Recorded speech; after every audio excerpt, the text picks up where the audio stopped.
जय शिवराय, जय शंभूराजे भावांनो. तर आज आपला 54वा दिवस. सगळ्यात पहिले आपण केली रनिंग, त्यानंतर मारले सपाटे, नंतर मारले घुटमादंड, त्यानंतर आज आपण ॲपचा वर्कआउट केला. लोअर ॲपचा झाल्याच्या नंतर केला अपर ॲप, त्यानंतर साईड ॲप करून गेलो आपण घरी. खाल्लं ब्रेड आणि दूध, खाल्ले नंतरून केळं.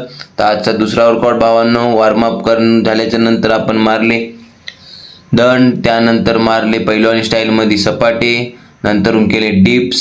नंतरची कंडिशन तुम्ही पाहू शकता. त्यानंतर आपण ही जंप मारायचा प्रयत्न केला, पण ही काय जंप बसली नाही, हीच मारून बाजूला झालो. वर्कआउट खतम करून गेलो घरी. जेवण करून बसलो आपण शिवचरित्र वाचायला. तर आज आपण वाचलं की स्वराज्य स्थापनेची संकल्पना शिवा पूर्ण करेल या अत्यंतिक विश्वासानेच बाळाचे नाव शिवा ठेवले गेले. पुढे आदरार्थी जी लागून शिवाजी झाले. हेच बाळ आज जगभरातील स्वराज्य प्रेमी आदरस्थान बनून छत्रपती शिवाजी महाराज झाले. त्याचबरोबर पाण्याचा टास्क पूर्ण. ही आजची सेल्फी. आजचे सारे टास्क कंप्लीट. बोला जय श्रीराम.